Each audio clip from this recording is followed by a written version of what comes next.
Saudações! Nesse vídeo nós vamos fazer algumas reflexões sobre o Ocidente, que é a base ideológica do capitalismo, e especificamente sobre a educação. Espero que vocês gostem. Implicitamente a nossa leitura vai estar baseada na obra de Walter Benjamin. Inclusive eu penso em fazer um outro vídeo um pouco mais curto falando especificamente sobre essa obra. Isso é para o caso daqueles que quiserem buscar um referencial teórico. Os outros que vamos utilizar também implicitamente, para citações mais filosóficas, esse livro de Henri Bergson. Eu sei que tem outros até mais fáceis, até mais populares, mas eu gosto muito de Henri Bergson e eu gosto muito da ideia de um grande filósofo falando sobre filósofos. O Ocidente é um pouco isso aqui, não é?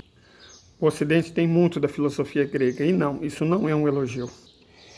Embora muita gente associe materialismo com marxismo, a essência do Ocidente é o liberalismo, e tem poucas coisas mais filosoficamente materialistas do que o liberalismo.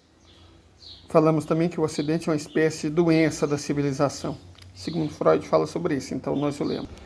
Vocês podem se perguntar o que essa obra stalinista, crítica a Mao Zedong, está fazendo aqui. As críticas a Mao Zedong são muito interessantes. São muito interessantes. Não porque eu concordo com elas, mas porque o método me ajudou a refletir sobre algumas coisas. Eu tenho uma fotobiografia do Fernando Pessoa, que é o poeta que eu mais gosto. Saudade como uma nostalgia pungente, tipicamente portuguesa. Cara, eu vou mostrar uma coisa aqui pra vocês. Esses pés de manga,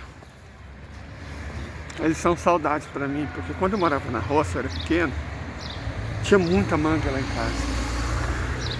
E eu me lembro disso aqui, ó. Se vocês estão reparando, aquela manga ali, aquela mangueira ali é de manga comum. É a primeira manga que produz. E a gente ficava, eu era pequeno, eu ficava fascinado com aquilo ali, ó.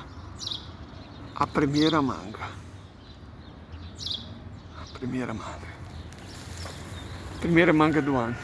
Sempre começava com a manga comum e terminava com a manga sabina.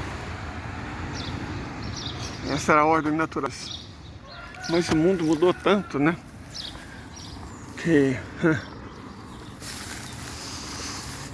não tem mais ordem natural de coisa alguma. Enfim, vamos falar sobre a estrutura. Primeiro, é um conceito marxista.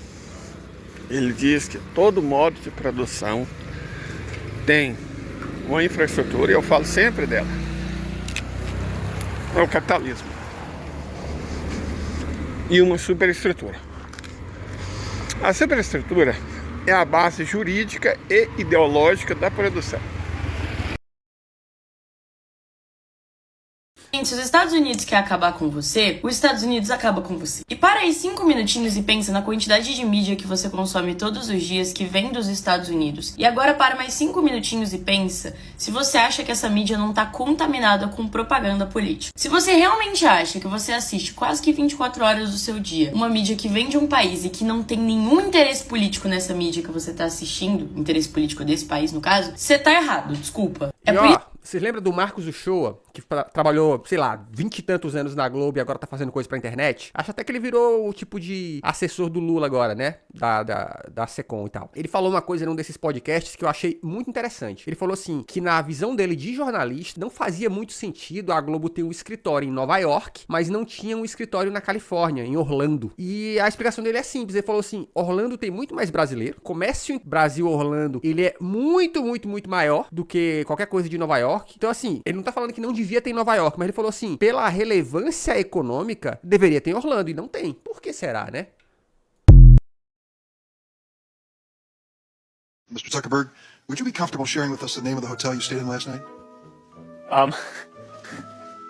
Zuckerberg, você já pensou que não temos direito a responder sobre as nossas próprias informações? Um senador nos Estados Unidos perguntou ao dono do Facebook se ele se sentiria confortável em revelar o nome do hotel que passou a noite. E como vocês puderam ver, ele respondeu que não. Mr. Zuckerberg, would you be comfortable sharing with us the name of the hotel you stayed in last night?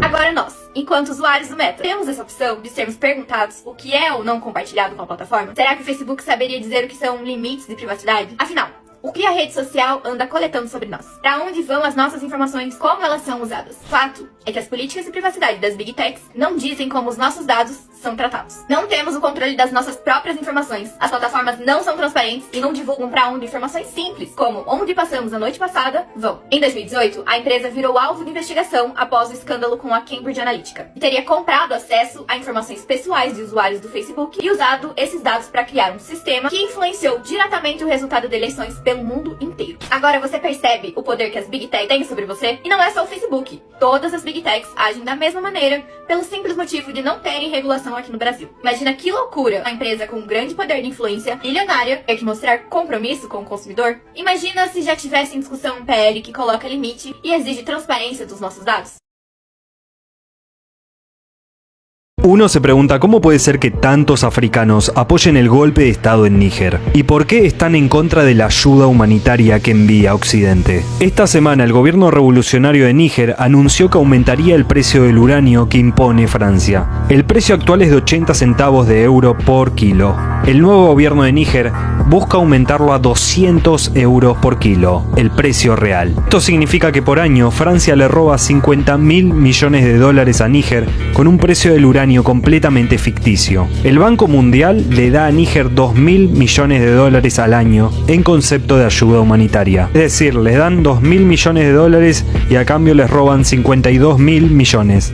Esto muestra que África no necesita ayuda humanitaria realmente. Necesita soberanía, dignidad y defenderse del saqueo de las potencias occidentales.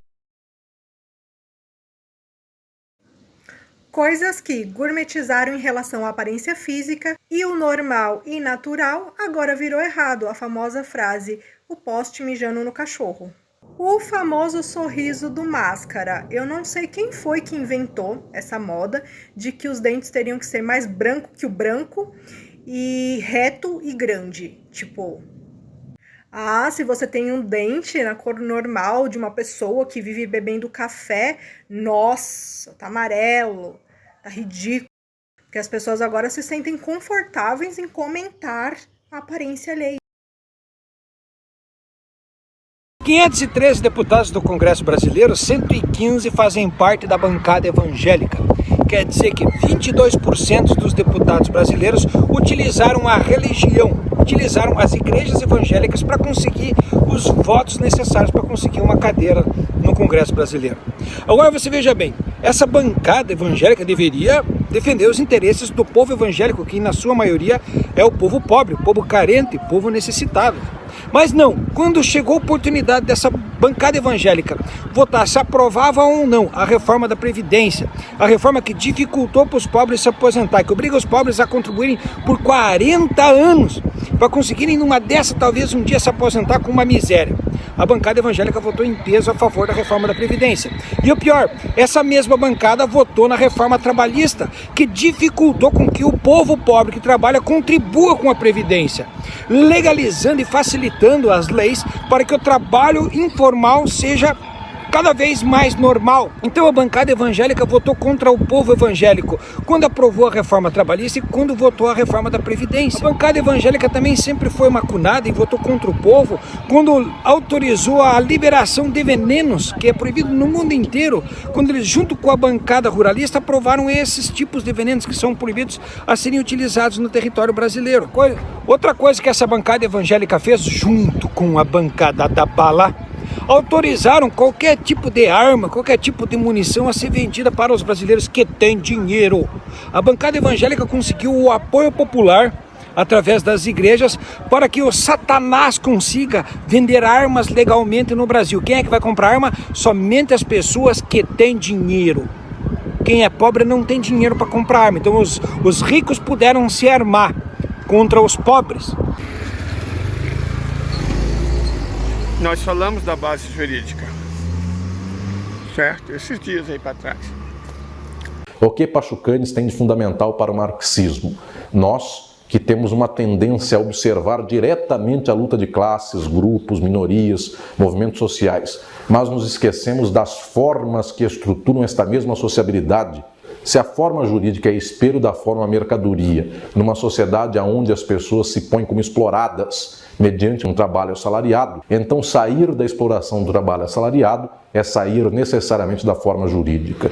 Com Pachucani, somos obrigados a pensar, então, que para além desta luta imediata por mais direitos, contra retrocessos de direitos, nós temos que pensar na superação total desta sociabilidade dos direitos. Porque tudo que está no mundo é de todos, deve ser de toda a classe trabalhadora, de todos os grupos e minorias, e este compartilhar não é por direito, porque por direito somos obrigados a respeitar o capital do capitalista. Este compartilhar é por uma outra forma de sociabilização e de vida econômica que permita então que toda a classe trabalhadora seja diretamente a responsável pela sua vida e pela distribuição das riquezas na sociedade. Falamos dela. E a base ideológica é o Ocidente. A gente não tende a ver o Ocidente como uma ideologia, mas é.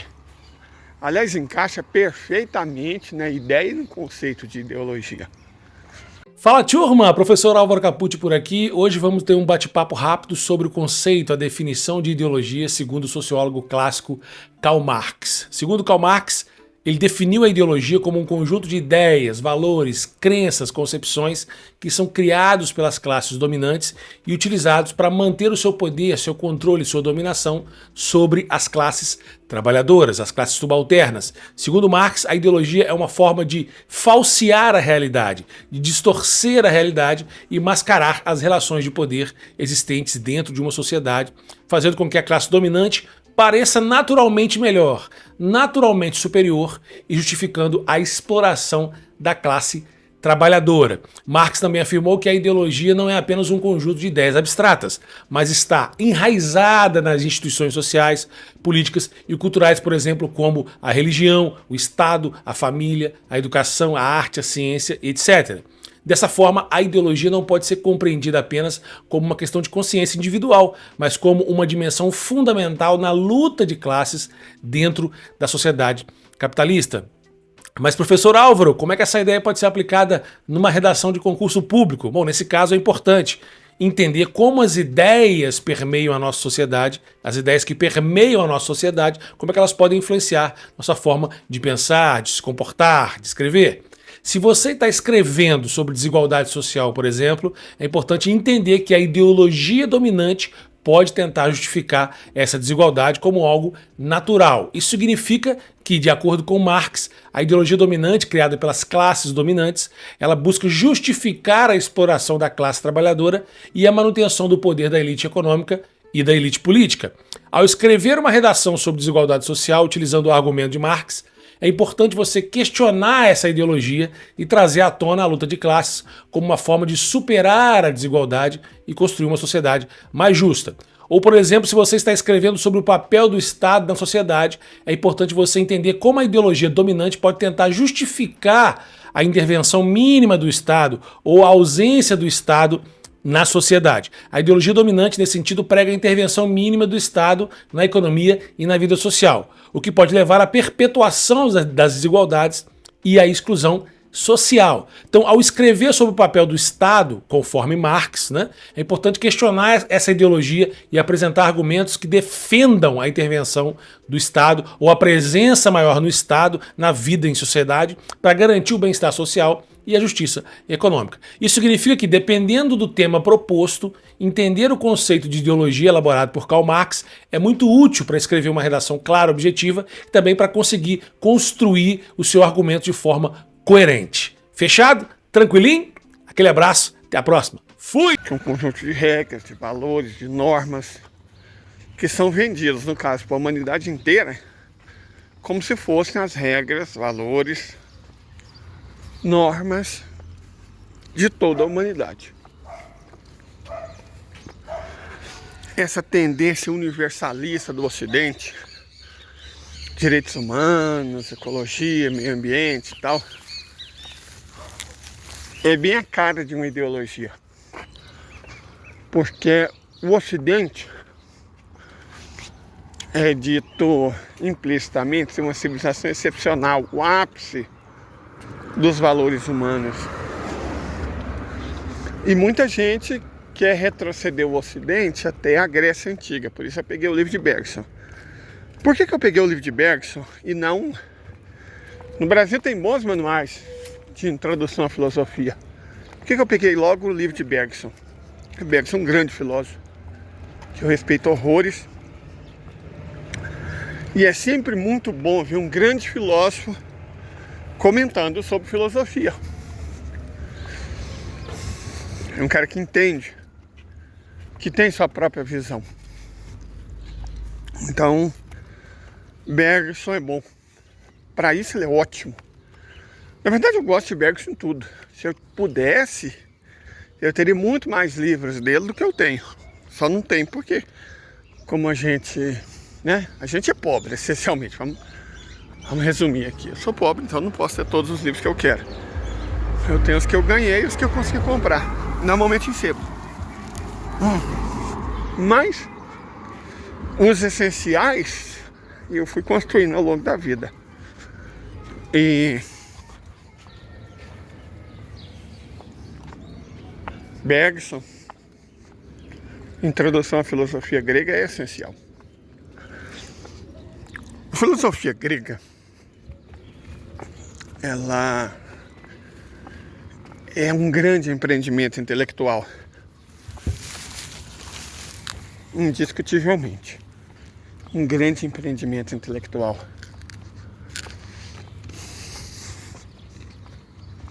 E nós vimos nos gregos, não a primeira, isso é muita petulância, é muita arrogância. A primeira tentativa intelectual de compreender o mundo, eu ousaria dizer que é alguma coisa entre a chinesa e a iraniana. Mas na verdade não, foi indiana.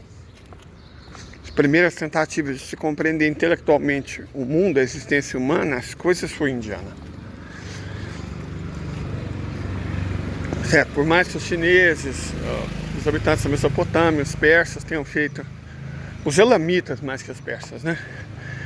Tenham feito introduções muito boas, teve o Egito, né, a civilização egípcia, mas Egito, Mesopotâmia, Suméria, Elam, a própria Média Pérsia, são todas civilizações asiáticas do oeste, né, do sudoeste asiático. Então não faz uma diferença tão grande assim não. Certo? É uma certa cosmovisão. Mas é uma cosmovisão profundamente embasada em práticas religiosas. Então eu estou pensando em visões de mundo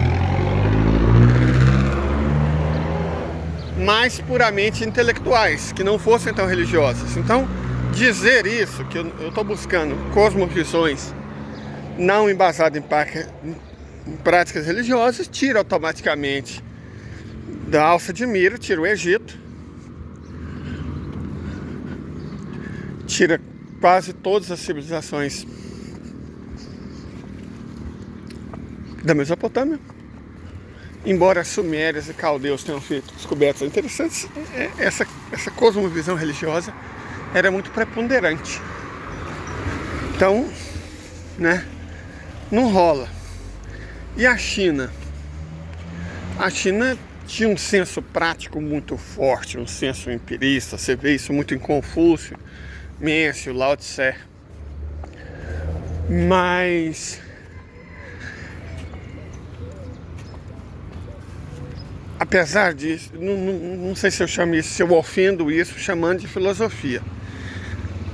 Por um lado. Por outro, é de fato bem menos, digamos, religioso. Então, por que não a chinesa? Porque ela não é a mais antiga. Essas práticas intelectuais chinesas datam aproximadamente o 6º século antes da Era Comum, enquanto as indianas datam de antes do 1º milênio. Então, se as chinesas têm 600 anos, as indianas têm mais de 1000. Eu penso que o debate entre Chanakya e Vedanta foi o primeiro grande debate intelectual do mundo. Os Chanakya foram os primeiros ateus, os primeiros materialistas. Então, Leida, por que você não usa eles como referência, né? Aquele probleminha de incapacidade monetária, vamos chamar assim. Tem muita coisa disponível na internet, mas eu já li bastante, inclusive. Só que aí nós temos outro problema de ordem prática. Por que eu estou indo para Dona Mãe, além de ser véspera do aniversário dela? A casa que a minha mãe e meus irmãos alugam tem um pé direito alto. Você pensa, nossa, que bobagem. O que tem a ver um pé direito alto? Quem mora ou já morou num lugar quente sabe a diferença enorme que um pé direito alto faz. O meu barraquinho tem um pé direito baixo. É assim que são feitos os barracos, né? Tá, é alvenaria e tal, mas é um pé direito baixo. Então, basicamente, onde eu moro, eu viro um forno. Ontem eu queria fazer, estava empolgadaço com uma live, a live durou 1 hora e pouco, porque eu estava entrando em colapso, eu estava suando em bicas, minha camiseta estava empapada, estava muito quente, eu passei o dia inteiro com muito calor. E eu vim da casa da minha mãe para mim fazendo 38 graus, logo depois do almoço. Não foi uma ideia inteligente, mas eu precisava, porque eu tinha esquecido minha bateria do meu celular, e aí não tinha mais como gravar nem editar vídeo, que eu faço isso no celular. Então eu estava numa situação difícil, eu precisava muito postar o vídeo, né? Mas eu não tinha como fazer isso na casa da minha mãe, então eu tive que ir correndo lá para casa. Mostrou-se uma ideia muito ruim, muito ruim. Então hoje eu tô levando bateria. Hoje eu vou ficar na casa da minha mãe até o sol se tornar mais clemente e misericordioso. Lá pelas 5 horas talvez. Tô até levando o que eu posso, né? Leite. Vou comprar pão pro bando.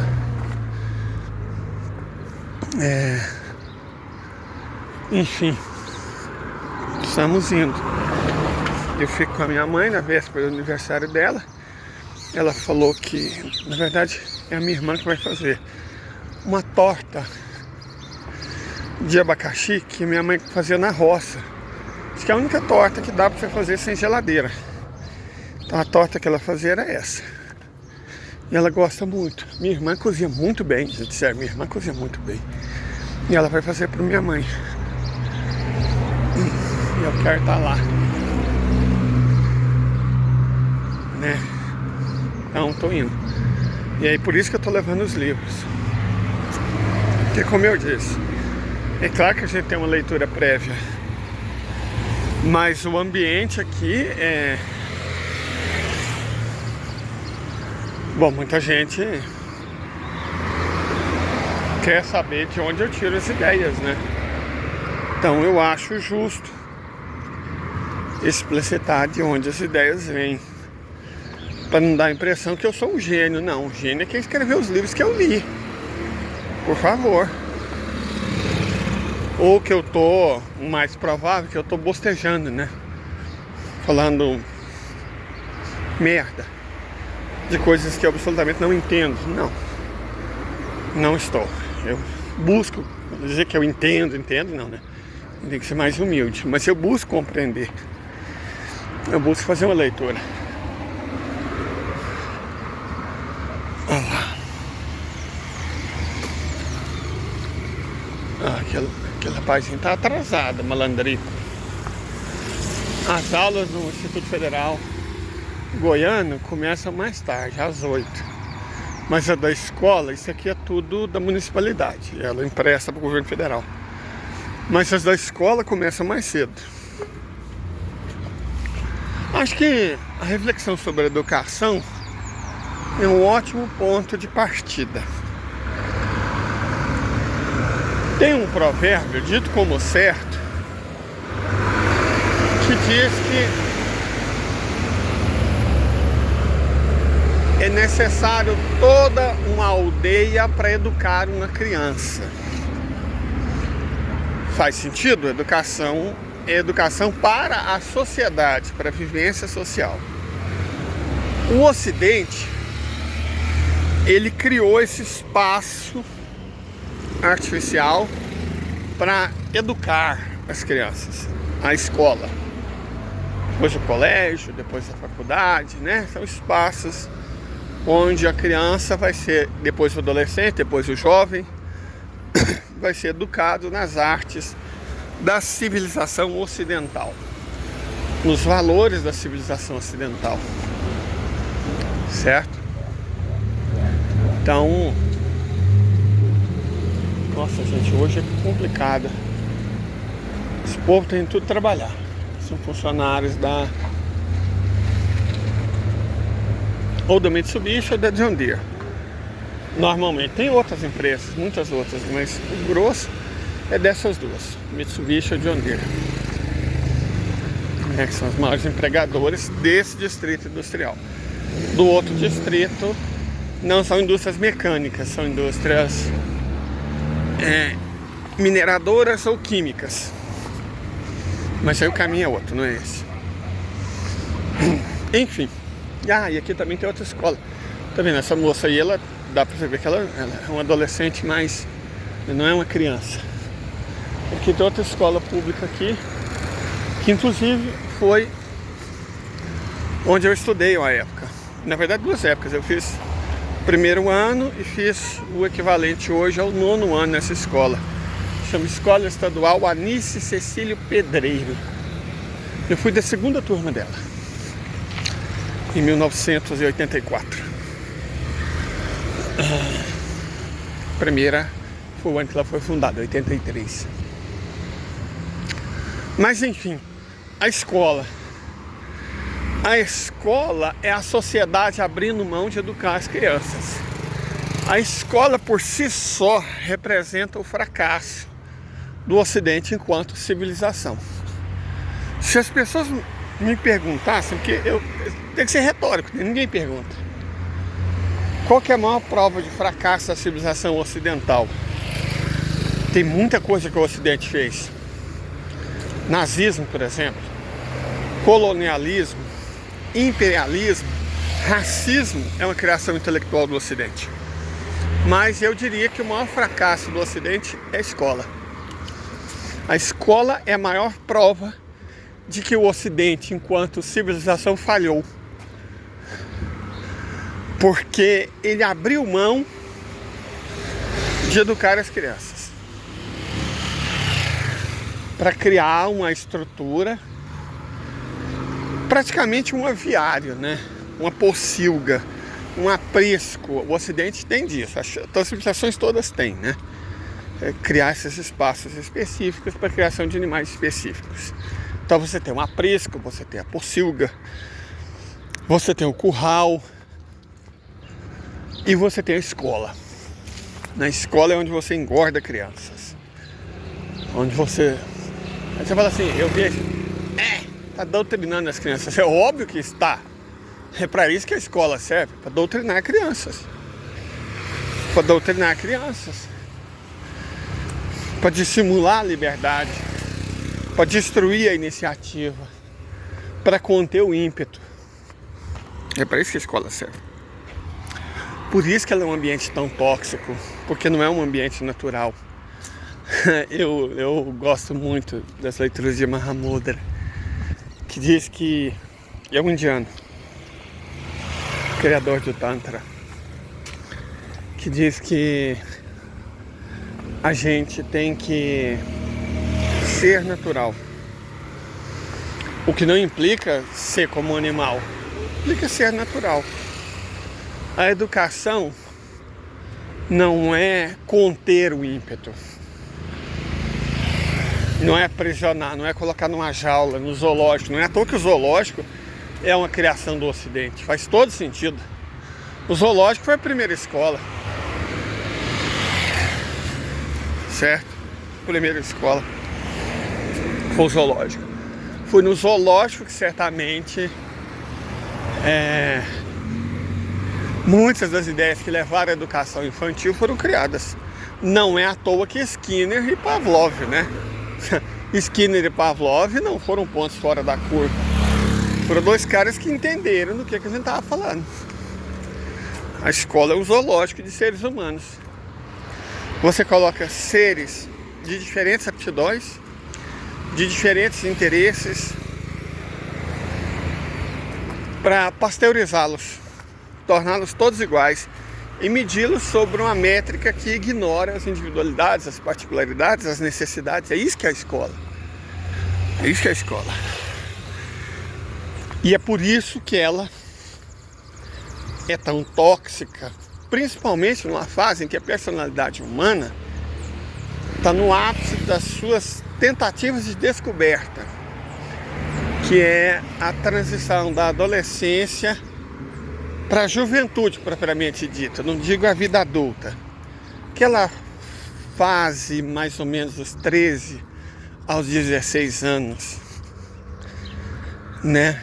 Nessa fase, mais 13 a 15. Eu fui professor por 20 anos e eu entendo o quanto a escola é um ambiente tóxico.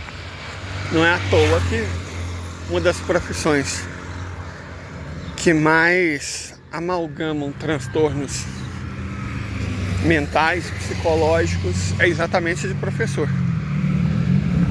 O professor é submetido a cargas desumanas de toxicidade. Nesse país, mas são vários, né? País, não acontece só no Brasil, não é um fenômeno só brasileiro. Mas no Brasil, a ser professor é basicamente um inferno na terra. Depois do bolsonarismo, isso piorou muito. Porque já não bastasse o Estado ou o empregador, apareceu aí a verdadeira desgraça, que foi as fundações Ayrton Senna da vida. Cara, como eles sujaram o nome da Ayrton Senna. Aquela Viviane Senna, não vou falar o que eu penso, porque eu não tenho dinheiro para comprar livro, não vou ter dinheiro para pagar processo. Mas vou falar para vocês, né? Então, esse esquema Fundação Ayrton Senna foi o mesmo que levou as batatas amorais da vida, os brucianos Gruques da vida, né? Os sujeitos que não tem noção nenhuma de educação, cara. De verdade, o que é que o Bruciano Gulk sabe de educação? O que é que aquele infeliz sabe de educação? Não sabe nada. Não sabe nada. Por isso, ele apoiou a reforma do ensino médio. Por isso ele apoiou. Por isso ele lamentou quando o Lula desfez quase tudo, né? Revanchismo, não sei o que. Cara, pelo amor de Deus. Reforma do ensino médio não foi o que estava pactuado, foi o que estava discutido. Ela foi imposta à marra pelo golpista do Miguel Temer. Michel Temer é um golpista, entendam isso? Ele é um golpista. E ele fez coisas de golpista. As chamadas reformas, né? Trabalhista, previdenciária e, claro, a do ensino médio. Sem discutir com a sociedade, ele impôs. Ele e o Centrão. Sabe? Então, sem entender nada de educação. Mas o objetivo não era... O objetivo era piorar, a verdade. Piorar a experiência, né? É isso. Piorar a experiência. Nunca foi melhorar. Darcy Ribeiro, ele foi muito feliz ao dizer que o problema da educação brasileira não foi acidente, é um projeto. Ela foi construída para não funcionar. Mas todo o sistema ocidental basicamente é feito para não funcionar. E aí os países onde esses valores foram impostos, e eu estou fazendo referência a um fio pequeno até, quem me conhece sabe que eu faço fios bem mais longos. Um fio que eu fiz para o Twitter sobre a Coreia ocupada, né? A colônia dos Estados Unidos, mostrando o inferno que é a Coreia, um país onde as pessoas não têm direito a aposentadoria. E por isso toda a carga de sustentar os pais vai para os filhos. Só tem 3 grandes universidades é um país minúsculo, com uma população muito grande. Então a pressão sobre as crianças, sobre os adolescentes, sobre os jovens lá é brutal. É absolutamente brutal. E isso explica as taxas de suicídio anormalmente altas da Coreia do Sul. E explica também como a escola sul-coreana, perto da brasileira, que já é um inferno, perto da brasileira, a escola sul-coreana, a brasileira, na verdade, perto da sul-coreana é um paraíso. Certo? A brasileira perto da sul-coreana é um paraíso. A verdade é essa. E se você for ali a resultado, né, que a taxa de natalidade na Coreia do Sul é 0,59 filhos por mulher, a mais baixa desse planeta. Porque é óbvio, né, que mulher quer colocar filho naquele inferno. Que mulher quer colocar filho naquele inferno? Que mulher quer ficar grávida naquele inferno? Ninguém quer. E aí, se você for analisar as mais baixas taxas de natalidade do mundo, esses indicadores do quanto a sociedade respeita as mulheres e as crianças, que são as duas coisas mais valiosas de qualquer grupo humano, você vai ver que entre as mais baixas taxas de fecundidade do mundo, nas últimas posições, estão Coreia do Sul, Japão, Taiwan e Hong Kong. Coincidentemente, é claro que não é coincidência, né? São países do Extremo Oriente colonizados pelos Estados Unidos ou pelo Reino Unido. Então, os ingleses, os anglos, os americanos, né? Eles fizeram questão, não foi um acidente.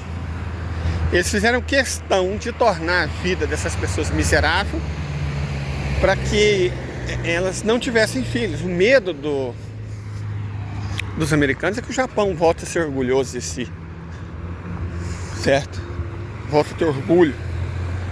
Então eles destruíram isso, propositadamente.